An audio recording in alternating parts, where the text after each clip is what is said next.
Hello friends, welcome to my channel Sandro entertainment. Friends, ಇನ್ನೂ ನಮ್ಮ ಚಾನಲ್ಗೆ ಸಬ್ಸ್ಕ್ರೈಬ್ ಆಗಿಲ್ಲ ಅಂತ ಈಗ ಸಬ್ಸ್ಕ್ರೈಬ್ ಆಗಿ ಪಕ್ಕದ ಬೆಲ್ ಐಕಾನ್ನ ಕ್ಲಿಕ್ ಮಾಡಿ. ಅಮೃತಧಾರೆ ಧಾರಾವಾಹಿಯ ಶುಕ್ರವಾರದ ಸಂಚಿಕೆಯಲ್ಲಿ ಮೊದಲಿಗೆ ಗೌತಮ್ ಅವರು, ಮಾವ ನಿಮ್ಮ ಆತಂಕ ಏನು ಅಂತ ನನಗೆ ಅರ್ಥ ಆಗುತ್ತೆ. ಸದ್ಯಕ್ಕೆ ಆ ರೀತಿಯೆಲ್ಲ ಏನೂ ಆಗಿಲ್ಲ ಅಲ್ವಾ? ಆಗಿದ್ದಿದ್ರೆ ಇಷ್ಟೊತ್ತಿಗೆಲ್ಲ ಆಗಬೇಕಿತ್ತಲ್ವಾ? ನೀವು ಅದ್ರ ಬಗ್ಗೆ ಚಿಂತೆ ಮಾಡಬೇಡಿ ಅಂತ ಹೇಳ್ತಾರೆ. ಆಗ ಸದಾಶಿವ ಅವರು, ಅಳಿಯಂದರೆ ಅದು ಆಗಲ್ಲ, ಇಲ್ಲಿವರೆಗೂ ಆಗದೆ ಇರ್ಬೋದು, ಆದರೆ ಮುಂದೆ ಏನಾಗುತ್ತೆ ಅಂತ ಯಾರಿಗೂ ಯೋಚನೆ ಕೂಡ ಮಾಡೋಕ್ಕಾಗೋದಿಲ್ಲ. ಅಷ್ಟಕ್ಕೂ ಆ ಮನೇಲಿರೋರ ಬಗ್ಗೆ ನಿಮಗೆ ಚೆನ್ನಾಗಿ ಗೊತ್ತಿದೆ ಅಲ್ವಾ? ಎಮ್ಮೆಗೆ ಜ್ವರ ಬಂದರೆ ಎತ್ತಿಗೆ ಬರೆ ಹಾಕಿದ್ರು ಅಂತಾರೆ ಗೊತ್ತಾ?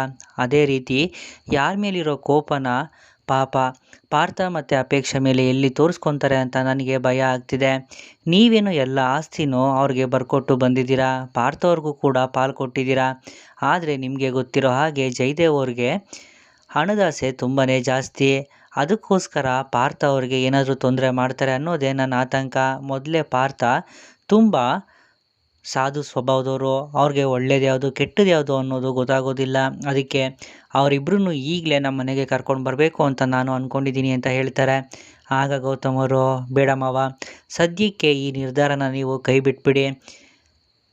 ಮತ್ತು ಪಾರ್ಥ ನನ್ನ ಒಡ ಹುಟ್ಟೋನು ಆಗದೆ ಇರ್ಬೋದು, ಆದರೆ ಶಕುಂತಲಮ್ಮನಿಗೆ ಸ್ವಂತ ಮಗ, ಅವನ ಜೀವನ ಹಾಳಾಗೋದಕ್ಕೆ ಅವರು ಬಿಡೋದಿಲ್ಲ. ಅವ್ರ ಜೀವನ ಚೆನ್ನಾಗೇ ಇರುತ್ತೆ.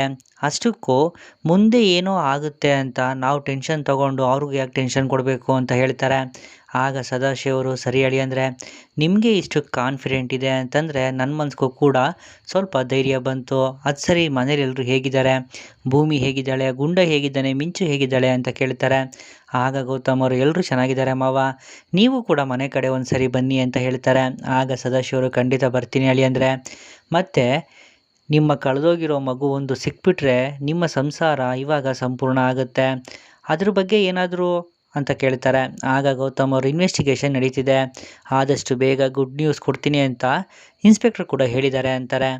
ಆಗ ಸದಾಶಿವರು, ಈ ವಿಷಯ ಕೇಳಿ ತುಂಬಾ ಸಂತೋಷ ಆಯಿತು. ಹಾಗೆ ಅಳಿಯಂದರೆ, ಪದೇ ಪದೇ ನಾನು ಇದೇ ವಿಷಯ ಹೇಳ್ತೀನಿ ಅಂತ ದಯವಿಟ್ಟು ತಪ್ಪು ತಿಳ್ಕೊಬೇಡಿ. ಮುಂದೆ ಇನ್ನೆಂಥದೇ ತೊಂದರೆ ಬಂದರೂ ಕೂಡ ನೀವು ಯಾರೂ ಬೇರೆ ಬೇರೆ ಆಗಬಾರ್ದು ಅನ್ನೋದೇ ನನ್ನ ಕೋರಿಕೆ ಅಂತ ಹೇಳ್ತಾರೆ.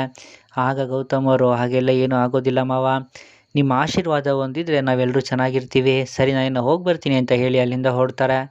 ಮತ್ತು ಇಲ್ಲಿ ಅಪರ್ಣ ಅವರು ಭೂಮಿಕಾ ಅವ್ರಿಗೆ ಫೋನ್ ಮಾಡ್ತಾರೆ. ಫೋನ್ ರಿಸೀವ್ ಮಾಡ್ತಿದ್ದಾಗೆ, ಹಾಯ್ ಭೂಮಿಕಾ, ಹೇಗಿದೆಯಾ ಅಂತ ಕೇಳ್ತಾರೆ. ಆಗ ಭೂಮಿ, ನಾವು ಚೆನ್ನಾಗಿದ್ದೀವಿ ಅಪರ್ಣ ಅವರೇ, ನೀವೆಲ್ಲರೂ ಹೇಗಿದ್ದೀರಾ ಅಂತ ಕೇಳ್ತಾರೆ. ಆಗ ಅಪರ್ಣ, ನಾವು ಕೂಡ ಚೆನ್ನಾಗಿದ್ದೀವಿ. ಭೂಮಿ, ಒಂದು ವಿಷಯ, ನೀನು ಮತ್ತು ಗೌತಮ್ ಇಬ್ಬರು ಒಂದಾಗಿರೋದು ನಮಗಂತೂ ತುಂಬಾ ಖುಷಿ ಕೊಟ್ಟಿದೆ. ಇತ್ತೀಚೆಗೆ ನಾವು ಯಾವ ವಿಷಯಕ್ಕೂ ಕೂಡ ಇಷ್ಟೊಂದು ಖುಷಿ ಪಟ್ಟಿಲ್ಲ ನಿಜವಾಗ್ಲೂ. ಹಾಗೆ ನಿನಗಿದು ಒಂದು ರೀತಿ ಹೊಸ ಸ್ಟಾರ್ಟಪ್ ಇದ್ದಾಗೆ, ಶುಭಾರಂಭ ಅಂತಾರಲ್ಲ ಆ ರೀತಿ ಅಂತ ಹೇಳ್ತಾರೆ. ಆಗ ಭೂಮಿ, ಹೌದು, ನನಗಿದು ಒಂದು ರೀತಿ ಹೊಸ ಆರಂಭನೆ ಅಂತ ಹೇಳ್ತಾರೆ. ಆಗ ಅಪರ್ಣ, ಹಾಗಾದರೆ ನಿಮ್ಮದು ಹೊಸ ಜರ್ನಿ ಯಾವ ರೀತಿ ನಡೀತಿದೆ? ಸಿಗ್ನಲ್ ಎಲ್ಲೂ ಡ್ರಾಪ್ ಆಗ್ತಿಲ್ಲ ಅಲ್ವಾ ಅಂತ ಕೇಳ್ತಾರೆ. ಭೂಮಿಕಾ ಏನು ಮಾತಾಡದೆ ಸುಮ್ಮನೆ ಇರ್ತಾರೆ. ಆಗ ಅಪರ್ಣ, ಯಾಕೆ ಭೂಮಿಕಾ ತಡವರಿಸ್ತಿದ್ಯಾ? ಅಕ್ಕಪಕ್ಕ ಯಾರಾದರೂ ಇದ್ದಾರಾ? Privacy problem? ಹಾಗೇನಾದರೂ ಇದ್ದರೆ ಹೇಳೋ, ಎಲ್ಲಾದರೂ ಪ್ರೈವೇಟಾಗಿ ಸಿಕ್ಕಿ ಮಾತಾಡೋಣ. ಯಾಕೆ ಅಂತಂದರೆ ಮಾತಾಡೋವಂಥದ್ದು ತುಂಬಾ ಇದೆ ಅಂತ ಹೇಳ್ತಾರೆ. ಆಗ ಭೂಮಿಕಾ, ಅಯ್ಯೋ ಅಪರ್ಣವರೇ, ನೀವು ಕೂಡ ಥೇಟ್ ಆನಂದ್ ಅವ್ರ ಥರನೇ ಮಾತಾಡ್ತಿದ್ದೀರಲ್ಲ. ಆನಂದ್ ಅವರು ಮೊದಲು ಗೌತಮ್ ಅವ್ರಿಗೆ ಫೋನ್ ಮಾಡಿ ಈ ರೀತಿ ಎಲ್ಲ ತರಲೆ ಮಾತುಗಳನ್ನೇ ಆಡ್ತಿದ್ರು, ಆದರೆ ನೀವು ಕೂಡ ಇವಾಗ ಅದೇ ರೀತಿ ಮಾತಾಡ್ತಿದ್ದೀರಾ. ಗಂಡ ಹೆಂಡತಿ ಇಬ್ಬರು ಸರಿಯಾಗಿದ್ದೀರಾ ಅಂತ ಹೇಳ್ತಾರೆ. ಆಗ ಅಪರ್ಣ, ಅದೇನೋ ನಿಜನೇ ಭೂಮಿಕಾ, ಯಾಕೆ ಅಂತಂದರೆ ನಾನು ಮದುವೆಗೂ ಮುಂಚೆ ತುಂಬಾ ಸೈಲೆಂಟಾಗಿದ್ದೆ, ಆದರೆ ಆನಂದನ ಮದುವೆ ಆದಮೇಲೆ ನಾನು ಕೂಡ ತುಂಬಾ ತರಲೆ ಆಗಿಬಿಟ್ಟಿದ್ದೀನಿ. ಹಾಗೆ ನೋಡೋಕೆ ಹೋದರೆ ಗಂಡಸರು ಎಷ್ಟೇ ತರಲೆ ಮಾಡಿದ್ರೂ ಅತೀ ಪೋಲಿ ಮತ್ತು ತರಲೆ ಅಂದರೆ ನಾವುಗಳೇ. ಆದರೆ ಏನು ಮಾಡೋದು, ಅವರು ತೋರಿಸ್ಕೊತಾರೆ, ನಾವು ತೋರಿಸ್ಕೊಳ್ಳಲ್ಲ ಅಷ್ಟೇ. ಹಾಗೆ ಸೋ ಕಾಲ್ಡ್ ಸೊಸೈಟಿ ನಮ್ಮಿಂದ ಅಂಥದನ್ನೆಲ್ಲ ಎಕ್ಸ್ಪೆಕ್ಟ್ ಮಾಡಲ್ಲ ಅಲ್ವಾ? ಅದಕ್ಕೆ ನಾವು ಕೂಡ ಪಾಪದ ಪ್ರಾಣಿಗಳ ಹಾಗೆ ಸುಮ್ಮನಿರ್ತೀವಿ. ಏನೇ ಹೇಳು ಭೂಮಿಕಾ, ಗಂಡಸರು ನಮ್ಮಷ್ಟು ಓಪನ್ ಅಪ್ ಆಗಲ್ಲ. ಅದಕ್ಕೆ ಹೇಳ್ತಿದ್ದೀನಿ, ಏನೇ ಹೇಳ್ಕೊಬೇಕು ಅಂತ ಅನ್ಸಿದ್ರು ಕೂಡ ನೀನು ನನ್ನ ಹತ್ರ ಹೇಳ್ಕೊಬೋದು, ಏನೇ ಆದರೂ ಅಂತ ಹೇಳ್ತಾರೆ. ಆಗ ಭೂಮಿಕಾ, ಹೇಳ್ಕೊಳ್ಳೋಕ್ಕೇನು ತೊಂದರೆ ಇಲ್ಲ, ಆದರೆ ಏನು ಮಾಡೋದು, ನಾನು ಮತ್ತು ಗೌತಮ್ ಅವರಿಬ್ಬರು ಕೂಡ ನಿಮ್ಮ ಥರ ಅಲ್ಲ. ನಾವು ಒಂದು ರೀತಿ ಇಂಟ್ರೋವರ್ಟ್ ಇದ್ದಾಗೆ, ಅಷ್ಟು ಸುಲಭವಾಗಿ ಎಲ್ಲನೂ ಎಕ್ಸ್ಪ್ರೆಸ್ ಮಾಡ್ಕೊಳ್ಳೋಕ್ಕೂ ಆಗೋದಿಲ್ಲ. ಅದಕ್ಕಿಂತ ಮುಖ್ಯವಾಗಿ ಇಷ್ಟು ವರ್ಷಗಳ ಕಾಲ ನಾವು ದೂರ ಇದ್ವಿ ಅಲ್ವಾ? ಅದಕ್ಕೆ ನಮ್ಮಿಬ್ಬರ ಮಧ್ಯ ಒಂದು ರೀತಿ ಮುಜುಗರ, ಒಂದು ರೀತಿ ಹಿಂಜರಿಕೆ, ಮತ್ತು ಇವಾಗ ನಮ್ಮ ಜೊತೆ ಮಕ್ಕಳು ಇರೋದರಿಂದ ದಿನನಿತ್ಯದ ಮಾತುಕತೆ ಬಿಟ್ಟು ಬೇರೆ ಏನೂ ನಡೀತಿಲ್ಲ. ಮಾತಾಡೋಕ್ಕೆ ತುಂಬಾ ಇದೆ, ಆದರೆ ಏನು ಮಾಡೋದು, ಯಾವುದಕ್ಕೂ ಆಸ್ಪದ ಸಿಗ್ತಿಲ್ಲ, ಪ್ರೈವಸಿ ಇಲ್ಲ ಅಂತ ಹೇಳ್ತಾರೆ. ಆಗ ಅಪರ್ಣ ಭೂಮಿಕಾ ನನ್ನ ಹತ್ರ ಅದಕ್ಕೆ ಒಂದು ಐಡಿಯಾ ಇದೆ ಅಂತ ಹೇಳಿ ಏನೋ ಒಂದು ಐಡಿಯಾನ ಹೇಳಿ, ಈ ರೀತಿ ಟ್ರೈ ಮಾಡು, ಎಲ್ಲ ಒಳ್ಳೆಯದೇ ಆಗುತ್ತೆ. ಹಾಗೆ ಡುಮ್ಮಸ್ ಸರ್ನ ಮತ್ತು ಮಕ್ಕಳನ್ನ ಕೇಳಿದೆ ಅಂತ ಹೇಳು ಅಂತ ಹೇಳಿ ಕಾಲ್ ಕಟ್ ಮಾಡ್ತಾರೆ. ಮತ್ತು ಇಲ್ಲಿ ಭೂಮಿಕಾ ಅಡುಗೆ ಮನೆಯಲ್ಲಿ ತರಕಾರಿ ಹೆಚ್ಚಿರ್ತಾರೆ. ಗೌತಮ್ ಅವರು ಮಿಂಚು ಮತ್ತು ಅಪ್ಪು ಇಬ್ರಿಗೂ ಹೋಮ್ವರ್ಕ್ ಮಾಡೋಕ್ಕೆ ಹೆಲ್ಪ್ ಮಾಡ್ತಿರ್ತಾರೆ. ಆಗ ಅಪ್ಪು, ಅಲ್ಲ ಪಾಪ, ನೀವು ಮಿಂಚುಗೆ ಅಷ್ಟು ಚೆನ್ನಾಗಿ ಲೆಕ್ಕ ಎಲ್ಲ ಹೇಳ್ಕೊಡ್ತೀರಾ ಅಲ್ವಾ, ನೀವು ಎಲ್ಲಿ ಕಲ್ತ್ರಿ ಅಂತ ಕೇಳ್ತಾರೆ. ಆಗ ಗೌತಮ್ ಅವರು, ನಾನು ಕೂಡ ಮುಂಚೆ ಸ್ಕೂಲ್ಗೆ ಹೋಗ್ತಿದ್ದೆ ಕಣೋ, ಟೀಚರ್ ಹೇಳ್ಕೊಟ್ರು, ಹಾಗೆ ನಾನು ಕಲ್ತಿದ್ದು ಅಂತ ಗೌತಮ್ ಅವ್ರು ಹೇಳ್ತಾರೆ. ಆಗ ಅಪ್ಪು, ನಮ್ಮ ಸ್ಕೂಲಲ್ಲೂ ಟೀಚರ್ಸ್ ಇದ್ದಾರೆ, ಅವ್ರು ಏನು ಹೇಳ್ಕೊಟ್ರು ನನ್ನ ತಲೆಗೆ ಹೋಗೋದಿಲ್ಲ, ಏನೂ ಅರ್ಥ ಆಗೋದಿಲ್ಲ. ಮೊದಲೇ ನನಗೆ ಮ್ಯಾಥ್ಸ್ ಅಂದರೆ ಭಯ, ಇವಾಗಂತೂ ಭಯದ ಮೇಲೆ ಭಯ ಜಾಸ್ತಿ ಆಗ್ತಿದೆ ಅಂತ ಹೇಳ್ತಾರೆ. ಆಗ ಗೌತಮ್ ಅವರು, ಹಾಗೆಲ್ಲ ಭಯ ಪಡ್ಕೊಬಾರ್ದು, ಮೊದಲು ಪ್ರಾಬ್ಲಮ್ನ ಕರೆಕ್ಟಾಗಿ ಅರ್ಥ ಮಾಡ್ಕೊ, ಆಮೇಲೆ ಸಾಲ್ವ್ ಮಾಡೋಕ್ಕೆ ಈಸಿ ಆಗುತ್ತೆ ಅಂತ ಹೇಳ್ತಾರೆ. ಆಗ ಅಪ್ಪು, ನಾನು ಕೂಡ ಟ್ರೈ ಮಾಡ್ತಾನೆ ಇರ್ತೀನಿ ಪಾಪ, ಆದರೆ ಏನು ಮಾಡೋದು, ತಲೆಗೆ ಹೋಗೋದಿಲ್ಲ, ನನಗಂತೂ ಮ್ಯಾಥ್ಸ್ ಅಂದರೆ ಇಷ್ಟನೇ ಇಲ್ಲ ಅಂತ ಹೇಳ್ತಾನೆ. ಆಗ ಗೌತಮ್ ಅವರು, ಹಾಗೆಲ್ಲ ಹೇಳ್ಬಾರ್ದು, ಎಲ್ಲ ಸಬ್ಜೆಕ್ಟ್ ಥರ ಮ್ಯಾಥ್ಸ್ ಕೂಡ ತುಂಬಾ ಮುಖ್ಯ. ನೀನು ದೊಡ್ಡವನಾದ್ಮೇಲೆ ಎಲ್ಲಿಗಾದ್ರೂ ಕೆಲ್ಸಕ್ಕೆ ಹೋದರೆ ಮ್ಯಾಥ್ಸ್ ನಿನಗೆ ತುಂಬಾ ಮುಖ್ಯ ಆಗುತ್ತೆ. ನೀನೊಂದು ಕೆಲಸ ಮಾಡು, ಟೇಬಲ್ಸ್ನ ಚೆನ್ನಾಗಿ ಬಾಯಟ್ ಮಾಡು, ಆವಾಗ ನಿನಗೆ ಎಂಥದೇ ಪ್ರಾಬ್ಲಮ್ನ ಸಾಲ್ವ್ ಮಾಡೋಕ್ಕೂ ಕೂಡ ತುಂಬಾ ಉಪಯೋಗ ಆಗುತ್ತೆ ಅಂತ ಹೇಳ್ತಾರೆ. ಆಗ ಅಪ್ಪು, ಪಾಪ ಎಷ್ಟೇ ಟ್ರೈ ಮಾಡಿದ್ರು ಕೂಡ ನನ್ನ ತಲೆಗೆ ಏನೂ ಹತ್ತಲ್ಲ ಅಂತ ಹೇಳ್ತಾನೆ. ಆಗ ಭೂಮಿಕಾ, ಅದು ಹೆಂಗೆ ಅಂದರೆ ನನಗೆ ಅರ್ಥ ಆಗುತ್ತೆ, ಮಿಂಚುನ ನೋಡು ಎಷ್ಟು ಶ್ರದ್ಧೆಯಿಂದ ಓದ್ತಿದ್ದಾಳೆ, ಆದರೆ ನೀನು ನೋಡು ಆವಾಗಲಿಂದ ಪಪ್ಪನ ಜೊತೆ ಮಾತಾಡ್ತಾ ಸುಮ್ಮನೆ ತಲಾಟೆ ಮಾಡಿಕೊಂಡು ವೇಸ್ಟ್ ಮಾಡ್ತಿದ್ಯಾ. ಪ್ರಾಬ್ಲಮ್ ಇರೋದು ಸಬ್ಜೆಕ್ಟಲ್ಲ ನಿನ್ನಲ್ಲಿ, ಸರಿಯಾದ ಸಮಯಕ್ಕೆ ಓದ್ಕೊಂಡ್ರೆ ಎಲ್ಲ ಚೆನ್ನಾಗೇ ಇರುತ್ತೆ, ಅದನ್ನು ಬಿಟ್ಟು ಟೈಮ್ ವೇಸ್ಟ್ ಮಾಡಿದ್ರೆ ಹೀಗೆ ಆಗೋದು, ಸುಮ್ಮನೆ ಓದ್ಕೊ ಅಂತ ಹೇಳ್ತಾರೆ. ಆಗ ಅಪ್ಪು, ಆಯಿತು ಮಮ್ಮಿ ಅಂತ ಹೇಳಿ, ಪಾಪ ಒಂದು ನಿಮಿಷ ಬನ್ನಿ ಇಲ್ಲಿ, ಯಾರ ಮನೇಲಿ ಹುಟ್ಟಿದ್ರು ಟೀಚರ್ಸ್ ಮನೇಲಿ ಮಾತ್ರ ಹುಟ್ಟಬಾರ್ದು, ನಿಮ್ಮ ಪುಣ್ಯ ಅದೃಷ್ಟ ಚೆನ್ನಾಗಿತ್ತು, ಅಜ್ಜಿ ಟೀಚರ್ ಆಗಿರಲಿಲ್ಲ, ಇಲ್ಲ ಅಂದಿದ್ರೆ ನೀವು ಕೂಡ ನಂತರನೇ ಅನುಭವಿಸ್ಬೇಕಾಗಿತ್ತು ಅಂತ ಹೇಳ್ತಾರೆ. ಆಗ ಭೂಮಿಕಾ, ಓದ್ಕೊ ಅಂದರೆ ಏನು ಗೊಣಗ್ತಿದ್ಯಾ ನೀನು ಅಂತ ಕೇಳ್ತಾರೆ. ಏನಿಲ್ಲ ಮಮ್ಮಿ, ಓದ್ಕೊತಿದ್ದೀನಿ ಅಂತ ಅಪ್ಪು ಹೇಳ್ತಾನೆ. ಆಗ ಮಿಂಚು ಏನೋ ಪ್ರಾಬ್ಲಮ್ನ ಕೇಳ್ತಾಳೆ. ಗೌತಮ್ ಅವರು ಅದನ್ನು ಮಿಂಚಿಗೆ ಹೇಳ್ಕೊಡ್ತಾರೆ. ಆಗ ಅಪ್ಪು, ಪಾಪ ನೀವು ತುಂಬ ಚೆನ್ನಾಗಿ ಹೇಳ್ಕೊಡ್ತೀರಾ, ಸೂಪರ್, ನೀವು ಒಂದು ಸರಿ ಹೇಳ್ಕೊಟ್ರೆ ನೀಟಾಗಿ ಅರ್ಥ ಆಗುತ್ತೆ, ಒಳ್ಳೆ ಕತೆ ಕೇಳ್ದಂಗಿರುತ್ತೆ, ಆದರೆ ಮಮ್ಮಿ ಕೂಡ ಹೇಳ್ಕೊಡ್ತಾರೆ, ಓಕೆ ಅಷ್ಟೇ, ಆದರೆ ಫುಲ್ಲು ಸೀರಿಯಸ್ ಅಂತ ಹೇಳ್ತಾರೆ. ಆಗ ಭೂಮಿಕಾ, ಅಪ್ಪು ನೀನು ಮತ್ತೆ ಏನೋ ಗೊಣಗಾಡ್ತಿದ್ಯಾ ಅಂತ ಹೇಳ್ತಾರೆ. ಆಗ ಅಪ್ಪು, ಏನಿಲ್ಲ ಮಮ್ಮಿ, ನೀವು ಕೂಡ ಚೆನ್ನಾಗಿ ಹೇಳ್ಕೊಡ್ತೀರಾ ಅಂತ ಹೇಳ್ತಿದ್ದೆ ಅಷ್ಟೇ ಅಂತ ಹೇಳ್ತಾರೆ. ಆಗ ಭೂಮಿಕಾ, ನೀನು ಇದೆಯಲ್ಲ ಅಪ್ಪು, ನಿಜವಾಗ್ಲೂ ಇಂಪಾಸಿಬಲ್, ಇದೇ ಬುದ್ಧಿವಂತಿಕೆನ ಓದೋದ್ರಲ್ಲಿ ತೋರಿಸು, ಇದನ್ನೆಲ್ಲ ನಿನಗೆ ಯಾರು ಹೇಳ್ಕೊಟ್ಟಿದ್ದು, ಎಷ್ಟು ಸುಲಭವಾಗಿ ಪ್ಲೇಟೆಲ್ಲ ಚೇಂಜ್ ಮಾಡ್ತೀಯಲ್ವ ನೀನು ಅಂತ ಹೇಳ್ತಾರೆ. ಆಗ ಅಪ್ಪು, ಚಿಕ್ಕಿಯಿಂದನೇ ಕಲ್ತಿದ್ದು ಅಂತ ಹೇಳ್ತಾನೆ. ಆಗ ಭೂಮಿಕಾ, ಮಲ್ಲಿ ಬರಲಿ, ಮೊದಲು ಅವಳನ್ನ ವಿಚಾರಿಸ್ಕೊತೀನಿ, ಮಕ್ಕಳಂತ್ರ ಹೇಗಿರಬೇಕು ಅನ್ನೋದನ್ನು ಅವಳಿಗೆ ಮೊದಲು ಹೇಳಬೇಕು ಅಂತಾರೆ. ಆಗ ಅಪ್ಪು, ಪಾಪ ಇವಾಗ ಚಿಕ್ಕಿಗೆ ಕ್ಲಾಸು ಅಂತ ಹೇಳಿ ಇಬ್ಬರು ಕೂಡ ನಗ್ತಿರ್ತಾರೆ. ಮತ್ತೆ ಇಲ್ಲಿ ಸದಾಶಿವ ಅವರೊಬ್ಬರೇ ಕೂತ್ಕೊಂಡಿರ್ತಾರೆ. ಅಲ್ಲಿಗೆ ಮಂದಾಕಿನಿ ಬರ್ತಾರೆ. ಯಾಕೆ ಬೇಜಾರಲ್ಲಿದ್ದೀರಾ, ಏನಾಯಿತು, ಅಳಿಯಂದ್ರು ಸಿಕ್ಕಿರ್ಲಿಲ್ವಾ ಅಂತ ಕೇಳ್ತಾರೆ. ಅಳಿಯಂದ್ರು ಸಿಕ್ಕಿದ್ರು, ಅವ್ರನ್ನ ಮಾತಾಡ್ಸ್ಕೊಂಡು ಬಂದೆ, ಪ್ರಸಾದನೂ ಕೊಟ್ಟು ಬಂದೆ, ಆದರೆ ಅವ್ರ ಪರಿಸ್ಥಿತಿ ನೋಡ್ತಾ ಇದ್ದರೆ ತುಂಬ ಸಂಕಟ ಆಗ್ತಾ ಇದೆ ಅಂತ ಹೇಳ್ತಾರೆ. ಯಾಕ್ರಿ ಏನಾಯಿತು ಅಂತ ಮಂದಾಕಿನಿ ಕೇಳ್ತಾರೆ. ಆಗ ಸದಾಶಿವ ಅವರು, ನಮ್ಮ ಅಳಿಯಂದ್ರು ಹೇಗಿದ್ರು, ಒಂದು ಕಾಲದಲ್ಲಿ ರಾಜನ್ ಥರ ಬದುಕ್ತಾ ಇದ್ರು, ಈಗ ಕ್ಯಾಬ್ ಓಡಿಸ್ಕೊಂಡು ಬದುಕ್ತಾ ಇದ್ದಾರೆ, ಅವ್ರನ್ನ ಈ ರೀತಿ ನೋಡೋದಕ್ಕೆ ತುಂಬ ಹಿಂಸೆ ಆಗ್ತಾ ಇದೆ, ಅವರು ಕ್ಯಾಬ್ ಓಡಿಸ್ಕೊಂಡು ಬದುಕ್ತಾ ಇದ್ದಾರಲ್ಲ ಮಂದಾಕಿನಿ, ಅವ್ರ ಪರಿಸ್ಥಿತಿ ನೋಡೋಕ್ಕಾಗ್ತಿಲ್ಲ ನನಗೆ ಅಂತ ಹೇಳ್ತಾರೆ.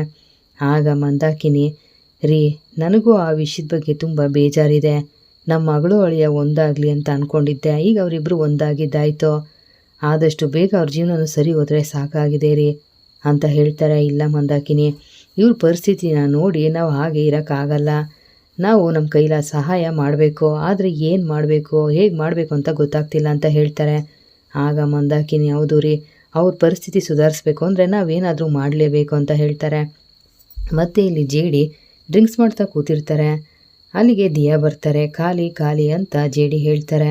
ಆಗ ದಿಯಾ, ಜೈ ಏನಾಯಿತು, ಎಣ್ಣೆ ಖಾಲಿ ಆಯಿತು ಅಂತ ಹೇಳ್ತಿದ್ದೀರಾ, ಇನ್ನೊಂದು ಸ್ವಲ್ಪ ಎಣ್ಣೆ ತಂದ್ಕೊಡ್ಲಾ ಅಂತ ಕೇಳ್ತಾರೆ. ಬೇಬಿ, ನಾನು ಮಾತಾಡ್ತಾ ಇರೋದು ಲೈಫ್ ಬಗ್ಗೆ, ಎಣ್ಣೆ ಬಗ್ಗೆ ಅಲ್ಲ ಅಂತ ಹೇಳ್ತಾರೆ. ಏನು ಹೇಳ್ತಿದ್ದೀರಾ ನೀವು ಅಂತ ದಿಯಾ ಕೇಳ್ತಾರೆ. ನನ್ನ ಲೈಫ್ ಖಾಲಿ ಅಂತ ಅನ್ನಿಸ್ತಾ ಇದೆ, ಏನೋ ಒಂಥರ ಸಮಾಧಾನನೇ ಆಗ್ತಾ ಇಲ್ಲ, ಏನೋ ಹೇಳ್ತಾರಲ್ಲ ಹುರುಪು ಅಂತ, ಅದು ಇಲ್ಲವೇ ಇಲ್ಲ ನನ್ನ ಲೈಫಲ್ಲಿ ಅಂತ ಹೇಳ್ತಾರೆ.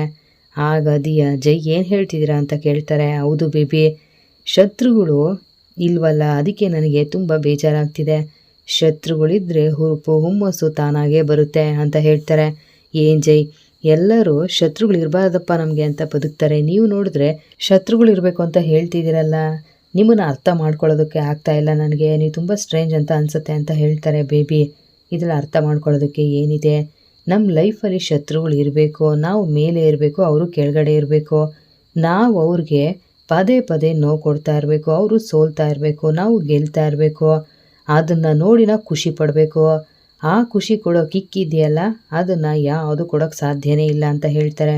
ಈ ರೀತಿ ಹೇಳ್ತಿದ್ದೀರಾ ನೀವು ಅಂತ ದಿಯಾ ಹೇಳ್ತಾರೆ. ಬೇಬಿ, ಇತ್ತೀಚೆಗೆ ನನಗೆ ಬಯಕೆಗಳು ಶುರುವಾಗಿದೆ ಅಂತ ಹೇಳ್ತಾರೆ. ಏನು ಹೇಳ್ತಿದ್ದೀರಾ ಅಂತ ದಿಯಾ ಕೇಳ್ತಾರೆ. ಅಂದರೆ ನಮ್ಮ ಅಣ್ಣ ಆ ಗೌತಮ್ ದಿವಾನ್ ಇದ್ದಾನಲ್ಲ, ಅವನನ್ನು ನೋಡಬೇಕು, ಅವನ ಜೊತೆ ಟೈಮ್ ಸ್ಪೆಂಡ್ ಮಾಡಬೇಕು ಅಂತೆಲ್ಲ ಅನ್ನಿಸ್ತಾ ಇದೆ. ತುಂಬ ವರ್ಷ ಆಯ್ತಲ್ಲ, ಅವನು ಎಲ್ಲಿದ್ದಾನೆ, ಹೇಗಿದ್ದಾನೆ, ಏನು ಮಾಡ್ತಾ ಇದ್ದಾನೆ ಅಂತ ನೋಡಿ ಖುಷಿ ಪಡಬೇಕು. ಅವನ ಬಗ್ಗೆ ನನಗೇನು ವಿಷಯನೇ ಗೊತ್ತಾಗ್ತಾ ಇಲ್ಲ.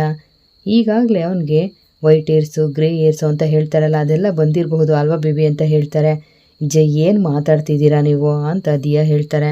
ಆಗ JD, ಬೇಬಿ ನಾನೊಂಥರ ಡಿಫ್ರೆಂಟ್, ನಿಮಗೆಲ್ಲ ಫ್ರೆಂಡ್ಸ್ ಇರಬೇಕು ಅಂತ ಆಸೆ ಪಡ್ತೀರಾ, ನನ್ನ ಲೈಫಲ್ಲಿ ಶತ್ರುಗಳಿದ್ರೇ ನಾನು ನೆಮ್ಮದಿಯಾಗಿರೋದು ಅಂತ ಹೇಳ್ತಾರೆ. ನೀವೆಷ್ಟು ಡಿಫ್ರೆಂಟ್ ಅಂತ ನನಗೂ ಗೊತ್ತು ಬಿಡಿ ಅಂತ ದಿಯಾ ಹೇಳ್ತಾರೆ. ಬೇಬಿ ಏನಂದೆ ನೀನು ಅಂತ JD ಕೇಳ್ತಾರೆ. ಏನಿಲ್ಲ ಜೈ, ನೀವು ತುಂಬ ಡಿಫ್ರೆಂಟ್ ಅಂತ ಹೇಳಿದೆ ಅಷ್ಟೇ ಅಂತ ದಿಯಾ ಹೇಳ್ತಾರೆ. ಹೌದಾ, ನಾನೆಲ್ಲೋ ನನ್ನ ಟೀಸ್ ಮಾಡಿದೆ ನೀನು ಅಂತ ಅಂದ್ಕೊಂಡೆ ನೋಡಿ ಬೇಬಿ ಅಂತ ಹೇಳ್ತಾರೆ. ಜೈ, ಏನು ಮಾತಾಡ್ತಿದ್ದೀರಾ, ನಾನು ನಿಮ್ಮನ್ನು ತುಂಬ ಪ್ರೀತಿ ಮಾಡ್ತೀನಿ, ನಿಮ್ಮನ್ನು ಪ್ರೀತಿ ಮಾಡ್ತೀನಿ ಅಷ್ಟೇ, ನಾನು ಯಾಕೆ ನಿಮ್ಮನ್ನು ಟೀಸ್ ಮಾಡಲಿ ಹೇಳಿ ಅಂತ ಹೇಳ್ತಾರೆ. ಹೌದಾ, ನಿಜನಾ ಅಂತ JD ಕೇಳ್ತಾರೆ. ಹೌದು ಜೈ, ನಾನು ಹೋಗಿ ಡ್ರಿಂಕ್ಸ್ ತೊಗೊಂಡು ಬರಲ್ಲ ಅಂತ ಹೇಳ್ತಾರೆ. ಮೊದಲು ಹೋಗಿ ಆ ಕೆಲಸ ಮಾಡು ಅಂತ JD ಹೇಳ್ತಾರೆ. ದಿಯಾ ಅಲ್ಲಿಂದ ಹೋಗ್ತಾರೆ. JD ಏನೋ ಯೋಚನೆ ಮಾಡ್ತಾ ಇರ್ತಾರೆ. ಮತ್ತು ಮಲ್ಲಿ ಮನೆಗೆ ಬರ್ತಾರೆ. ಭಾವನವರೇ, ಲೆಕ್ಕ ಬರೀತಾ ಇದ್ದೀರಾ, ಅಕ್ಕವ್ರ ಮಿಡಲ್ ಕ್ಲಾಸ್ ಬುದ್ಧಿ ನಿಮಗೂ ಬಂದ್ಬಿಡ್ತು ನೋಡಿ ಅಂತ ಹೇಳ್ತಾರೆ. ಆಗ ಭೂಮಿಯ ನೋಡಿ ಅಕ್ಕವರೇ ಅಂತ ಮಲ್ಲಿ ಹೇಳ್ತಾರೆ. ಭೂಮಿ, ಗೌತಮ್ ಅವರೇ, ನಮಗೆ ಗೊತ್ತಿಲ್ಲದೆ ನಮ್ಮವರು ನಮ್ಮ ಬೆನ್ನಿಂದೆ ನಮಗೆ ಎಷ್ಟು ಮೋಸ ಮಾಡ್ತಾರೆ, ನಾವು ನಂಬಿರೋರೆ ನಮಗೆ ಎಷ್ಟು ಮೋಸ ಮಾಡ್ತಾರೆ ಅಂತ ನಿಮಗೆ ಅರ್ಥ ಆಯ್ತಾ, ವಿಷಯ ಗೊತ್ತಾಯ್ತಾ ನಿಮಗೆ ಅಂತ ಕೇಳ್ತಾರೆ. ಹೌದಾ, ನನಗೆ ಗೊತ್ತಿರಲಿಲ್ಲ ಅಂತ ಗೌತಮ್ ಹೇಳ್ತಾರೆ. ಅಂಥ ಕೆಲಸ ಮಾಡಿದವ್ರು ಯಾರು ಅಂತ ಕೇಳ್ತಾರೆ. ಇಲ್ಲಿ ನಿಂತಿದ್ದಾರಲ್ಲ ಮಲ್ಲಿಯವರು, ಅವರೇ ಮಾಡೋದೆಲ್ಲ ಮಾಡಿಬಿಟ್ಟು ತನಗೇನು ಗೊತ್ತೇ ಇಲ್ಲ ಅನ್ನೋ ಹಾಗೆ ಸೈಲೆಂಟ್ ಕಿಲ್ಲರ್ ಥರ ಇದ್ದುಬಿಡ್ತಾರೆ ಅಂತ ಹೇಳ್ತಾರೆ.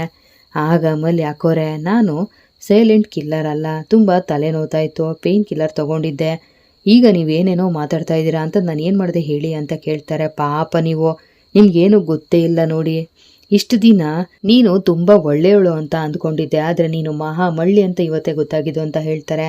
ಆಗ ಮಲ್ಲಿ, ಅಕ್ಕೋರೆ, ಈಗ ನಾನು ಅಂಥದ್ದು ಏನು ಮಾಡಿದೆ, ನಾನಾಯಿತು, ನನ್ನ ಸ್ಟಡೀಸ್ ಆಯಿತು ಅಂತ ನನ್ನ ಪಾಡಿಗೆ ನಾನು ಇದ್ದೀನಿ, ತುಂಬ ಅಮಾಯಕ ಹುಡುಗಿ ನಾನು ಅಂತ ಹೇಳ್ತಾರೆ. ಹೌದಂತೆ ಗೌತಮ್ ಅವರೇ, ನಾನು ಮತ್ತು ನೀವು ಒಂದಾಗಬೇಕು ಅಂತ ಕಾವೇರಿ ಜೊತೆ ಇವಳು ಕೈ ಜೋಡಿಸಿದ್ದಾಳೆ ಅಂತ ಹೇಳ್ತಾರೆ.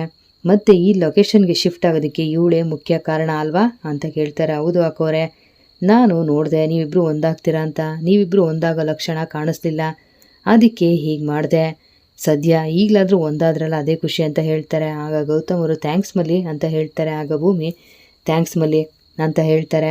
ನಾನು ನಿಮ್ಮಿಬ್ಬರಿಗೂ ಥ್ಯಾಂಕ್ಸ್ ಹೇಳಬೇಕು, ಸದ್ಯ ಈಗಲಾದರೂ ಒಂದಾದ್ರಲ್ಲ ಅಷ್ಟೇ ಸಾಕು, ನೀವು ಒಂದಾಗಿಲ್ಲ ಅಂದಿದ್ರೆ ಅದು ಇನ್ನೂ ಎಷ್ಟು ಬಲಿದಾನ ಮಾಡಬೇಕಿತ್ತೋ ಏನೋ ಅಂತ ಹೇಳ್ತಾರೆ.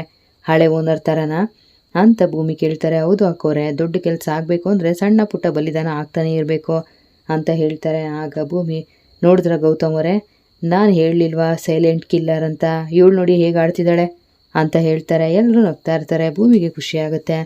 ಇಲ್ಲಿಗೆ ಅಮೃತಧಾರೆ ಧಾರಾವಾಹಿ ಶುಕ್ರವಾರ ಸಂಚಿಕೆ ಮುಕ್ತಾಯ ಆಗುತ್ತೆ. ಮುಂದೆ ದಯವಿಟ್ಟು ಚಾನಲ್ ಸಬ್ಸ್ಕ್ರೈಬ್ ಮಾಡಿ, ವಿಡಿಯೋ ಲೈಕ್ ಮಾಡಿ, ಶೇರ್ ಮಾಡಿ. Thank you.